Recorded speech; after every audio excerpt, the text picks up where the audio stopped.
confidence is a result of discipline. So the discipline that you have is what is going to feed into that confidence, because your belief in your ability to do something comes from the fact that you've actually been doing it. So if you've been putting in the work with your discipline, then you afford yourself the ability to have confidence. Welcome to the Midland Money Mindset. This is a podcast that's all about getting your mind right when it comes to all things money. In every episode, we go deep with engaging guests who provide tangible takeaways and a whole lot of joy along the way. I hope you enjoy these conversations as much as I enjoyed having them. Let's dive into today's show.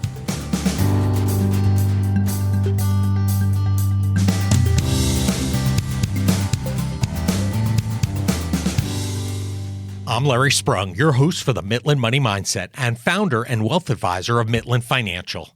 Today's guest is Dre Baldwin, the CEO and founder of Work on Your Game. Dre invented his Work on Your Game framework as a roadmap in reverse to help professionals with mindset, strategy, accountability, and execution. In just 5 years, Dre went from the end of his high school team's bench to a 9-year professional basketball career. He played in 8 countries, including Lithuania, Germany, Montenegro, and Slovakia. Dre Baldwin has given 4 TED Talks on discipline, confidence, mental toughness, and personal initiative, and has authored 33 books. He has appeared in national campaigns with Nike, Finish Line, Wendy's, Gatorade, Buick, and even Wilson Sports. Dre has published over 8,000 videos to 142,000 plus subscribers, and his content has been viewed over 100 million times. Dre's daily Work on Your Game podcast has over 2,600 episodes and more than 7 million downloads. Listen in for some great takeaways about the impact Dre's life experiences of going from the bench to pro athlete and how he now uses this to help entrepreneurs formulate the mindset, strategy, and systems to build a business.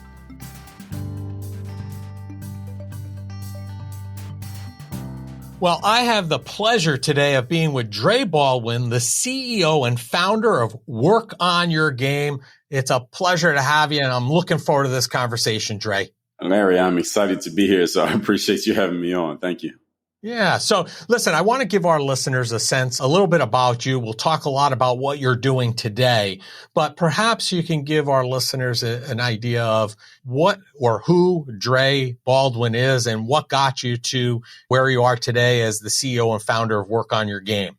Sure. Just give you a 2 to 3 minute background. I come from the city of Philadelphia, now live in South Florida. I always played sports growing up. I dabbled in and tried a little bit of every sport. Didn't play any sport seriously till I tried a little bit of football and never really got the equipment, so I never really played football.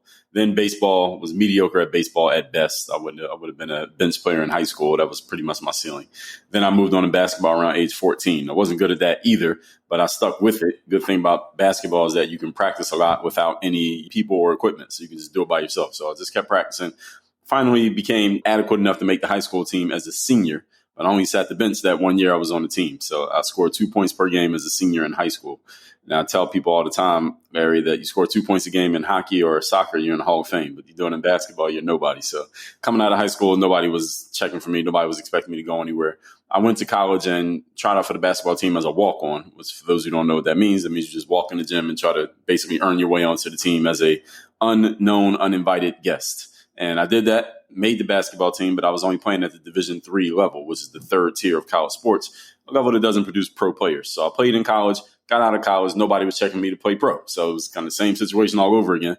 My first year out of school, worked a couple regular jobs, quote unquote. I worked as a assistant manager of Foot Locker.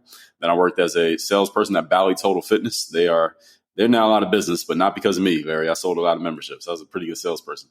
They might be out of business because of my father-in-law, because he still has this membership through there, which is now through another gym that purchased them. I can't remember the name of it, but he pays literally $1 per year for his membership. Oh, wow. He was a police officer. They had some special deal, and to this day, he still pays $1 per year to be a member there, which is crazy. Yeah, it's funny. We would get mad when those people came in. We would take them through the whole tour of the gym. Then they would tell us that they had some special deal. And we're like, man, we can't make any commission off this guy. So right. Yeah. get him out of All here. Right. So, I digress. Yeah. So worked at Valley Total Fitness. Then in the summer of 2005, this is a year removed from graduation to give everybody a time frame. I went to this event called an exposure camp. Larry, are you familiar with those? Ever heard of them? Sure. Yeah. This is an event basically is like a casting call or a job fair for athletes where you pay money to go to this event.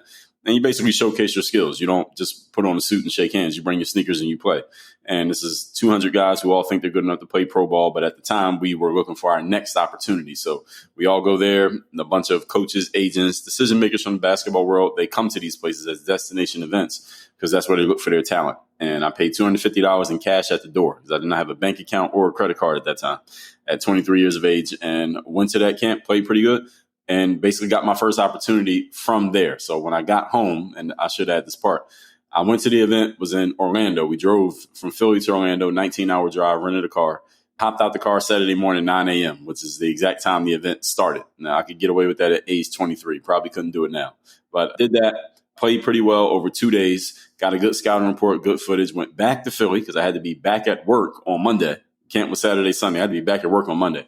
I had to negotiate to get those 2 days off, by the way. When I got back home, I started cold calling basketball agents because I knew they would be the kind of the go-between for my job. It's an agent in sports. It's just like a literary or entertainment agent. They know the jobs. You're the talent. So I started cold calling agents, sent them what I had. One agent decided to represent me. He got me my first job. That was in the summer of 2005, actually around this time, about 5-6 weeks before you all listen to this.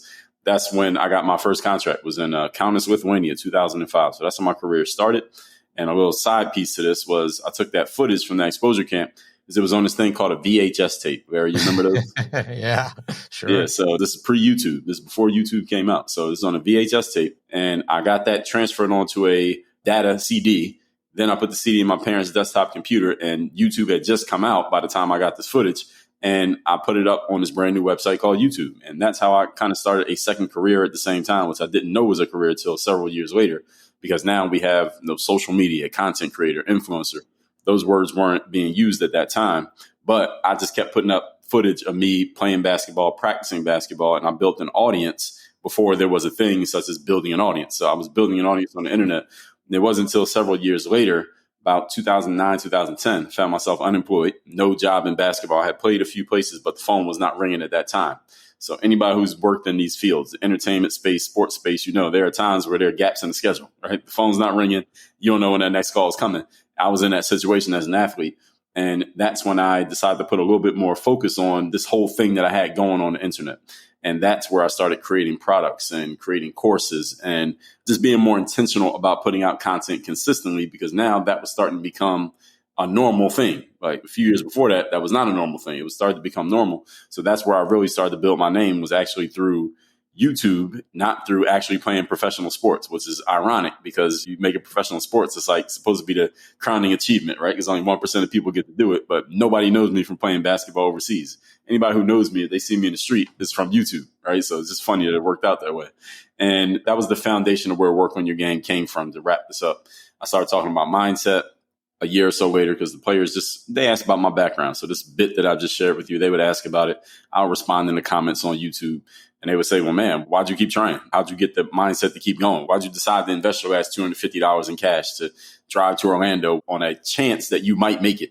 There was no guarantee that was going to work, right? Why did you do that? So I just started talking about mindset, and that became the foundation of what I do now. So I could tell the whole rest of the story, but it'd probably take up all the time. So I'll let you ask the questions here. We'll go. Amazing stuff. I mean, you definitely had the right mindset to stick with it, and certainly a lot of perseverance in that story, doing a lot of things that most people would not do, which gets seen. And as you're telling the story, I'm thinking about like kids and athletes these days, right? They're starting with that YouTube. Some of them are even building a presence so they can get NIL deals, name, image, and likeness deals before they even get to college or pros. It's amazing how the world has changed in a relatively short period of time.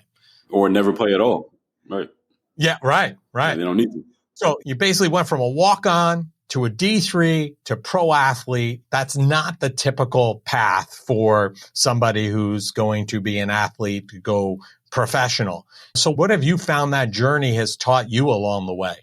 Wow, so many things. And basically everything that I ever talk about is something that came from that journey. But the biggest thing is, of course, I mean, like you said, the perseverance, the stick-to-itiveness, the grit, the determination, the discipline to keep trying and looking for different ways to make it work. And then also the most important, because a lot of athletes, when they found out about my background, because I mean, there are more players with my kind of background than there is like LeBron James, right? That he comes around once in a while. But most athletes have to kind of grind their way up. And there's a lot of athletes kind of in that same cluster. Only some of them are going to get out of it. So they would all ask, well, how do you get started? How do you get a chance to play overseas? How do you decide which exposure camp to go to? Or how do I know I'm going to get an opportunity coming out of it? Or now I went to an exposure camp, Dre, what do I do next? Like, a lot of people lack initiative, Larry. It's just the bottom line. Many people just have no initiative. They have the desire, or at least they claim to have the desire. But when it comes time to put some action behind that desire, a lot of people, they just won't take any action. They don't do anything. So first of all, I went to my boss and said, hey, I want to go to this exposure camp. I need to leave on Friday. I need off Saturday and Sunday. Anybody who's ever worked in retail knows nobody gets off Friday, Saturday, and Sunday. So I had to negotiate. First of all, I had to do that first. Then I had to save up my money because $250 was a lot of money to me at that time. Living in my parents' house, working at Bally Total Fitness. I had to save up my money. We had to rent a car. We had to drive to Orlando. We had to make sure we got there on time. This is before you had the map apps on the phone. So we're printing out MapQuest directions, right? And I'm telling the driver, look, you got to go this way. While we're driving, I'm telling them, based on the pace that we're going, you're driving too slow. Right? You need to go a little bit faster so we can make it. So all of these things. Then when the camp was over, I had to get back to Philly because I had to be back at work the next day because my boss was like, all right, I'm going to give you these days off. But look, I was the best salesperson at our location. So he didn't want me to miss. He wanted me to go and chase my dream. He understood. But at the same time, he is a sales manager. So he's under pressure to make those sales. And anybody knows how Bally Total Fitness was working back then. Like if you had a bad month, you can get demoted.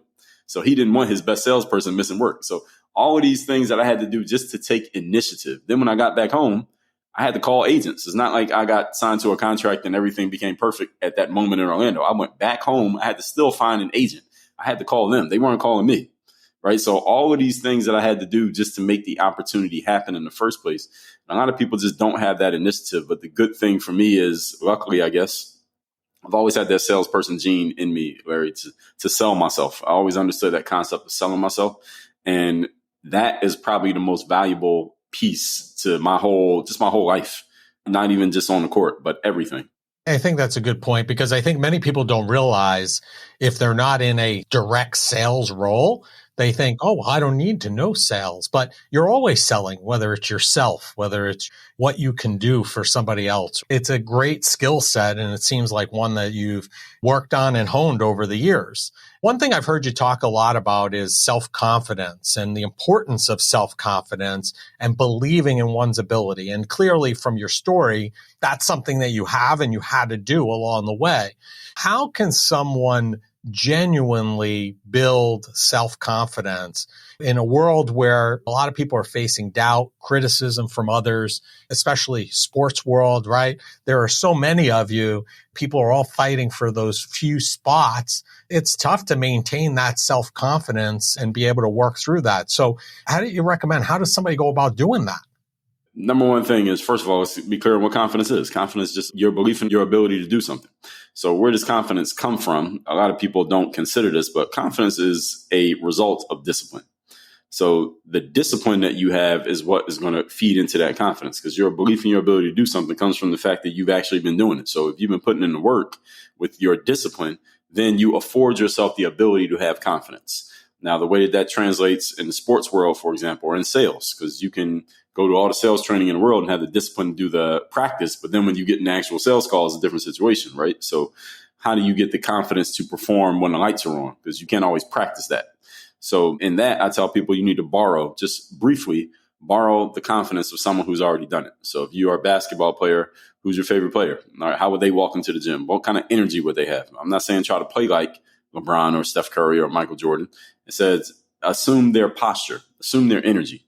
If you can put yourself in their mindset for a minute and still be you, then you go out there and perform based on your discipline and the work that you've done. Now you have a resume of you performing. So now you don't have to borrow from them. So you just borrow it from them for a second. And now you have your own resume that you can look to. And it's not a fake it till you make it thing. It's a becoming it. You're stepping into it. You're actually being it because you can't fake it till you make it in sales, right? You can't fake a sale.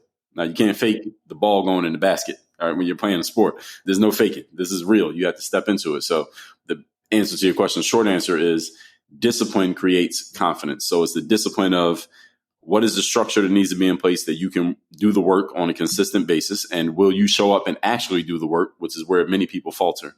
And then when it comes to performance, borrowing the energy and the posture of a person who's already done it, stepping into that space with that energy, but your ability. And now you have your own resume, and now you can use yourself as a model, person you can model after.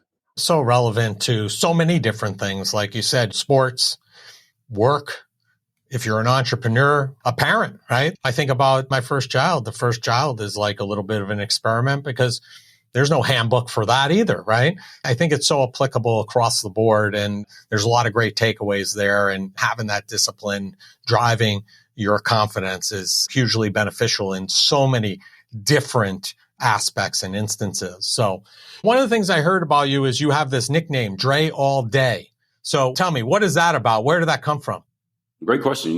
Very few people ask me that, interestingly enough. You would think everybody would ask, right? Where that came from was, so I went to college from 2000 to 2004, graduated in 2004.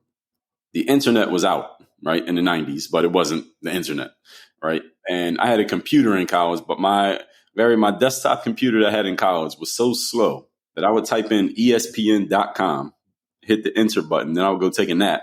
And hopefully when I woke up, the website was up. That's how slow that computer was. That's the kind of computer I had at the time. Now, we had computer labs. Back then, you had to go to the computer lab to use the internet. People don't realize, any millennials listening to this, that's how it was. So, listen, I didn't even have an email in college, so that's how far I date back. So, right. What was I using? I think I had Hotmail for a second, and then you had like the college email. That's all I had, like my college email. But then when I graduated, they kicked me out because I didn't have the email anymore. So when the internet was out and I could see that it was growing, I could see that it was expanding, and there were things you could do on the internet, and I saw that you could like make a website and you could put anything you wanted on the website and say stuff. I said I always knew, Larry, that I had some ideas and some positions and ways that I thought, and I knew I had this ability to articulate. I said, I want to have a website where I could put my own information on it. I could see that around 2002. You could make your own websites because people were doing that. Remember Yahoo GeoCities?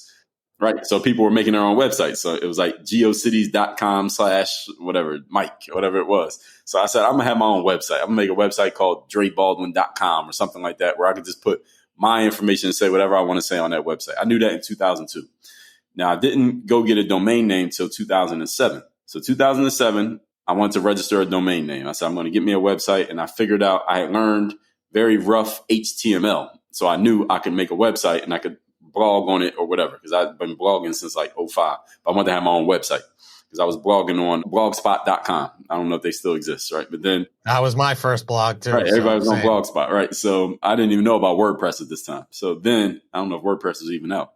So I'm going to get the domain name, and I'm trying to figure out a name. Now, I knew that just calling it DreBaldwin.com, that it's not catchy enough. Like, that's my name, but it's not catchy enough. So I just finished reading this book called POP, P-O-P. Author's name is Sam Horn. The P-O-P stood for Pithy, Original, and Purposeful. And the whole book is about how do you come up with names and titles for your brands and your products and stuff that will be memorable. Maybe it can rhyme. It can be alliterative. So through reading that book by Sam Horn, I was just racking my brain trying to figure out what name can I use that will be that. It'll be pithy. It kind of makes sense. It's original, it's new, and it's purposeful. It kind of gets the point across without me having to explain it.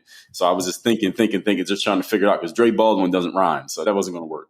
The sounds needed to work. And I came up with Dre All Day. I said, that's perfect. As soon as I came up with that, I registered that domain name, and I've had it ever since. So that's where it came from. I made it up. To answer your question. Love it. Love it. I guess some of the credit to Sam Horn for instilling some of those ideas into you. Definitely to Sam Horn. Yes. I'm glad you also reinforced that we're the Midland money mindset. That's right. I think exactly. that forms the alliterative portion. So you talk about 2005. I believe at that time you started giving away stuff for free and publishing stuff on YouTube, a lot of your content. What inspired you at that point to just, hey, I'm going to put this content out there. I'm going to be vulnerable. I'm going to try to help some people. But you know what? I'm not monetizing it. I want to give it away for free, which seems like you were a little bit of ahead of your time in terms of that. What inspired you to do that? Well, there was no way that I knew of to monetize at the time, Larry. So that's the reason why I didn't monetize. I didn't know there was a thing as monetizing content at that time. And if there was, it wasn't an easy like plug and play thing. This was back when you had to have a merchant account and you had to get with a bank. And I didn't know how to do any of that. So, and I also didn't have anything to sell. That's also very important. So at the time in 2005, I put the video up on YouTube for me. I wasn't putting it up because I was trying to entertain, inform, educate an audience. I put the video up because I had a VHS tape. And if you leave that tape in the sun or it gets wet or you lose it, it's gone. So I said, let me put it on the internet because the internet won't disappear, hopefully. And then I put it on YouTube because YouTube seemed like it was going to be around. I also put the video on, a lot of people don't remember this site, Google Video. You remember Google Video? I do not. Yeah, see, nobody remembers Google Video. So Google, before they purchased YouTube, they tried to compete with YouTube. They had their own platform called Google Video. But I have maybe my first 50 videos. All 50 were on YouTube and they were on Google Video at the same time. And then Google Video announced we're shutting down Google Video because they had just bought YouTube. So because they realized they weren't going to beat YouTube. So YouTube was winning. So I will put the video on YouTube really just for myself. I just wanted to see what I look like playing basketball. Because again, you got to remember, we come from the VHS era where a lot of times you would play and somebody taped it, but you couldn't find the tape. Who has the tape, right? So my college coaches, when I graduated, I knew that a lot of the scouts overseas in pro ball wanted to see, let's see some footage of you playing. I couldn't find the footage. I'm calling my college coaches. I'm calling the teams we played against. Like, hey, do you have the tape from this game on this date? And they're like, well, we had the tape, but we don't have it anymore. My player has it. I gave it to this guy. Nobody knew where the tape was. So this is, again, nowadays you play one game, everybody can see the tape. Back then, you had to find the tape. If you didn't have the tape, you didn't have it. You didn't have the footage. Out of luck. Right. So I had no footage from my whole college career, zero. I can't show you one game of me playing in college. I have none of the footage. So when it came to YouTube, I was just putting the videos up for myself. I just wanted to see myself playing basketball. Do I look the way I think I look on the court? And then the people who were stumbling across my footage on YouTube, they would leave comments and they would say, well, who are you? Where do you play? Who taught you? Because they could see that I knew what I was doing. They could see like this guy can play, but who is he? Who's Dre Baldwin? Never heard of me. I wasn't on TV or anything. So they're like, who is this guy? And the difference between me and let's say Kobe, they probably want to learn from Kobe more than me, but Kobe wasn't on YouTube putting videos out for free, right? And Kobe wasn't responding to their comments. So here's this guy who looks like he can play. He looks like he knows what he's doing and he's talking to me. All right, let's find out who he is. So as I saw that they were responding, immediately the light bulb went off in my mind, Larry, that this is an underserved audience. And these players are exactly who I was. They're just 10 years younger than me. They want to learn how to play basketball, but there's nobody to teach them. So they're going on the internet to crowdsource knowledge. You know, the era I come from, I was growing up in the 90s. We couldn't crowdsource knowledge from anywhere. Either you knew somebody or you knew nothing. That was it. So now they could go to the internet. And I said, oh, they want to learn basketball and I'm doing this. Okay, let me just keep doing it. So I just took the little $100 camera I had, because this is before we had cameras on the phones, right? My little $100 camera. And I just took it with me to the gym every day. And Larry, I didn't even have a tripod. I would just put the camera on a bench where it could see the court. And I would just let it run the whole time. And I would just do my whole workout. And at the end of the workout, I would go home, take the little memory card out of the camera. I'll put it in my computer. And I would just upload the footage onto like Windows Movie Maker or something. I'll chop it up a little bit. And I would eventually put it out. I wasn't even urgent about putting it out. I would hold footage for weeks before I put it out, because who cares about putting a video on YouTube? I wasn't getting anything from it. I would get it out whenever I got around to it. So that's how it started. And then more and more players just kept watching me. And then word of mouth, they would just go and say, hey, you want to learn how to play ball? Go on YouTube, look at this dude, Dre Baldwin.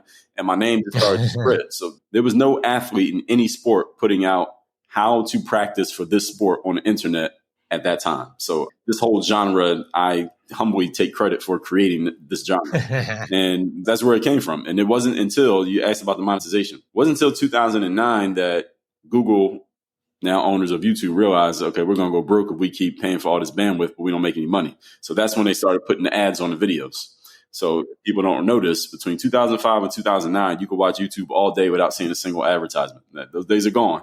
But the good old days. Yeah, back then you could watch video all day, no ads. So then they started advertising, putting ads on the videos, and they would send you a little email. Hey, your video is popular. You want to monetize it? And it started with individual videos.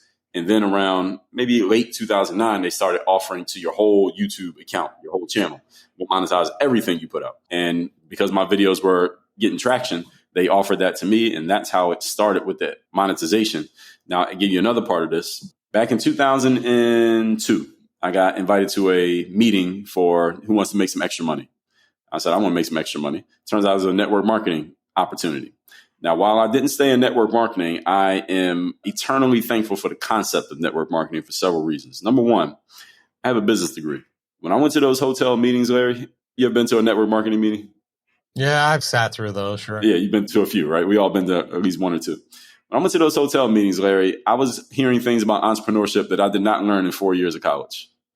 And I have a business degree. And I remember the things that these people were saying. I mean, 80% of the meeting is not about the product or the service or whatever the thing. 80% of it is just helping everyday people understand things about business that you were never taught. And I'm like, wow, this is eye-opening. Like, why are they not teaching this at the college that I go to? They're not teaching this. And it made perfect sense to me. So I'm like, whatever these guys are talking about, it makes sense. Even if I don't stay in network marketing, which I didn't, this makes sense. That was number one. And number two, when the meeting was over, they would always say, hey, when you leave the hotel, the ballroom, there's some ladies sitting at the table outside and they have the personal development books. Make sure you go buy those books, because if you're going to build a business, because 60% of people in the room are already doing the business and 40% of us are like the guests, right? So they're like, if you're going to build a business, you got to build yourself. So make sure you buy those personal development books. And they would name drop these people: Brian Tracy, Zig Ziglar, Napoleon Hill, Jim Rohn, Tony Robbins. I'm like, who are they? I never heard of these guys ever. I'm 21 years of age, never heard of this, never heard of personal development. But I'd always been into human psychology, because for those who remember, again, you go back to the 90s, if you went to the bookstore back then, there was no personal development section. It was called human psychology. And it would just be all these books on mindset and thinking, but that's what they called it, human psychology. And I would always go there. When I went to the bookstore, I went to two areas, the sports section and the human psychology. And my mom's a big reader, so she would always go to the bookstore. So I would go with her. So I have to give credit to her as well, since we're talking about this. When I looked at those books, first of all, I couldn't afford them. I could not buy them. I was a broke college kid. When I got back to school, Larry, here's what I did. I went to eBay. We're going back in the day here. So this is before Amazon took over. eBay was the place you bought stuff. So I went to eBay, and I remembered the names of two of those books. One of them was Think and Grow Rich by Napoleon Hill. I bought the 99-cent high-rated version. It was a Word document that somebody just sent me as an email attachment. This is how they sold things back in the day. And I bought Rich Dad, Poor Dad by Robert Kiyosaki. And I remember reading Think and Grow Rich. And I said, wait a minute, there's a process to where you can consciously and on purpose talk to yourself and program your brain to become a certain type of person. I said, this is the kind of material I've been looking for my whole life and didn't even know I was looking for it. That's how I knew personal development was my future. That was number one. And number two, when I read Kiyosaki, I said, whatever this guy's talking about, when I get out of college, I'm going to play basketball. I knew that was my first thing. But when I get done with basketball, whatever he's talking about, I'm going to do that. That was entrepreneurship. So in 2009, when my phone wasn't ringing, answering your question here, I just finished reading kind of like the digital person's version of Rich Dad, Poor Dad, which was The 4-Hour Work Week by Tim Ferriss. He was talking similar principles to Kiyosaki, but it was for people doing it on the internet. He was the first person I ever heard talk about you can hire somebody in India or the Philippines to work for you, and you can just explain to them what to do, and you can delegate. And I said, I have the communication skills. I can do that. I can hire somebody in the Philippines to work for me. And he started explaining it. I said, I'm going to do this. And he talked about how you can make your own products on his blog, because Tim's blog was really popular before his books. And he talked about how to create your own product and how to test it. And I'll give you this one last thing. So he talked about how you test out a product. So this is how I actually became a bona fide entrepreneur. He said, go to this website called Weebly, which I believe still exists. You get this free hosting platform, free hosting. You get a one-page website. All you do is you decide what the name of your product is. Put the name of the product, put a little paragraph about what it does, and then you put a button that says, buy this product for whatever your price is going to be. And then here's what you do. You go to Google AdWords, and you put $5 in your AdWords account, and you run ads to the targeted keyword for that product. I got basketball audience, so I get the target keyword for like basketball training, and I put $5 on it. And Tim said, run ads to it for like 2 days, and people will come to your website.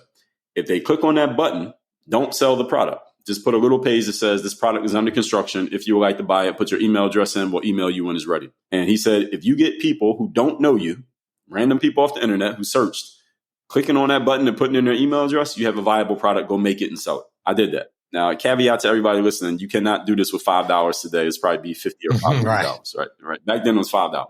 I did it with $5, and people started. My program is called Simple to Advanced Ball Handling. It was one for ball handling. It was one for shooting. $4.99 a piece. People were putting their email addresses in off my $5 in ads. I went and made both programs. I went on YouTube to my active audience and said, hey, I made this program called Hoop Handbook. You can go to this website and buy the program, $4.99. The first night I put that video out, I made a sale. I had a BlackBerry phone. Did you ever have the BlackBerries, Barry? I had a Palm Pilot. Okay, right. Similar thing. So I had the BlackBerry and a little red light would blink when you got an email. And I got an email that night that said, congratulations, you made a sale, $4.99. When I made that sale, Larry, I said, I'm going to do this for the rest of my life. Because what I had just done was I had taken an idea out of my head, turned it into a real thing, and converted it into money. What I had done was what we now call intellectual property. Right. I didn't know that phrase at the time, but that's how I got started monetizing. A long answer to a short question. I want to talk about work on your game real quick. What are the 4 main principles of work on your game? Sure. So it's the discipline of showing up every day to do the work, confidence to put yourself out there boldly and authentically, the mental toughness to keep showing up, doing the work, putting yourself out there, even when the success you've expected to achieve is late to the party, and the personal initiative to go make things happen instead of waiting for things to happen. Yeah, and I would imagine, right, Dre, those are applicable across the board, really, whether or not you want to be a professional athlete, you want to be the best. Well, I guess Bally's Total Fitness isn't around anymore, but if you want to be the best at sales of gym memberships, or you want to be the best entrepreneur, those are really the same principles. The same 4 principles really apply across the board, would you say? Oh, absolutely. They apply in everything. That's why they're the foundation of what we do. What do you think? What is the best way? I mean, we talked about discipline earlier, right? Because a lot of people get in these mindsets or habits that really aren't beneficial to them.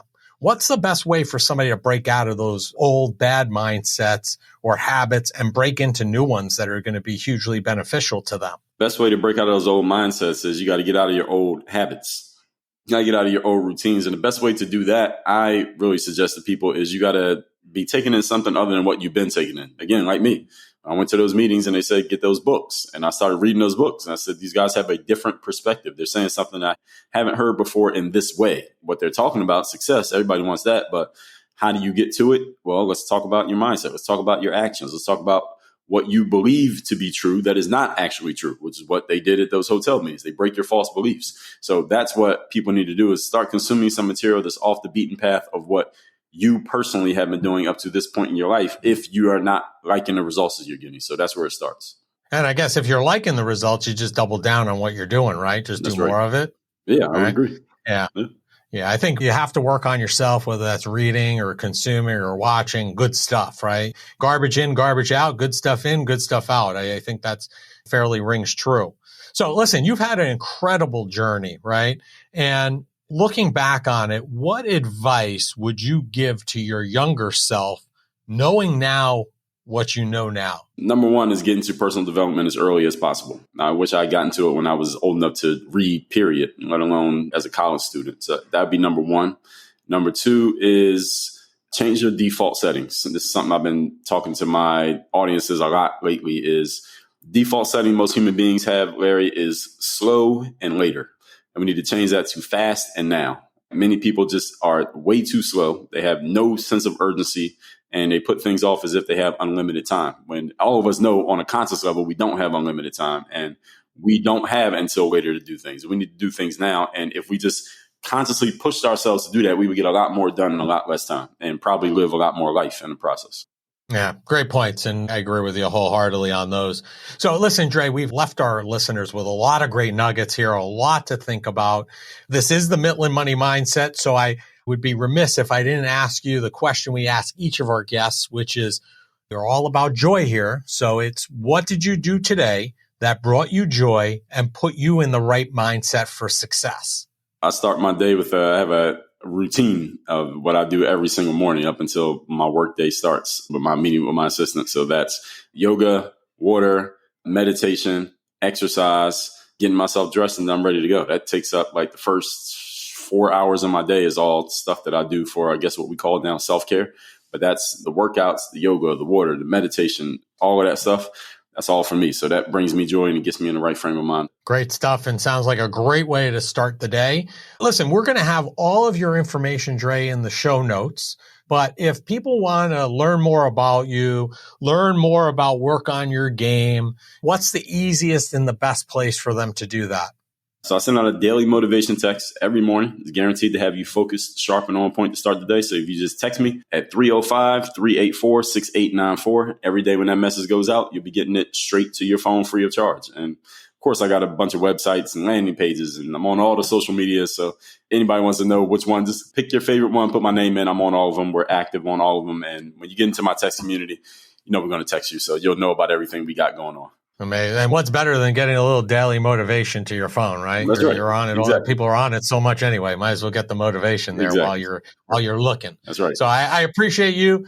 Thank you for sharing your story with our listeners. It's a great one at that. And make sure you enjoy the day. I appreciate it, Larry. Thank you for sharing your platform. I appreciate the opportunity. I want to thank Dre Baldwin for being a guest on the Midland Money Mindset. Dre's path has not been a straight line, and there have been many places along the way he could have packed it in and given up, but he didn't. The mindset and systems he has set up for himself led him to success. Now Dre is using what he learned from his personal experiences to help countless entrepreneurs create what is needed for them to be successful too. Dre Baldwin and Work on Your Game can be found across most social media platforms, and all the contact information needed to find them can be found in the show notes. Thank you for joining us this week on the Midland Money Mindset. Make sure you visit our website at midlandmoneymindset.com and smash the subscribe button so you don't miss a show. We encourage you to help others find our valuable content, and please don't keep us a secret. You can also schedule an Is There a Fit call right from our website or by using the link that you'll find in the description section of your podcast player or app. And be sure to join us for our next episode to learn more about getting your mind right when it comes to all things money. The opinions voiced in the Midland Money Mindset Show with Lawrence Sprung are for general information only and are not intended to provide specific advice or recommendations for any individual. Past performance is no guarantee of future results. All indices are unmanaged and may not be invested into directly. Investing involves risk, including possible loss of principal. No strategy ensures success or protects against loss. To determine what may be appropriate for you, consult with your attorney, accountant, financial or tax advisor prior to investing. Investment advisory services offered through CWM LLC, an SEC-registered investment advisor. Guests on the Midland Money Mindset Show are not affiliated with CWM LLC.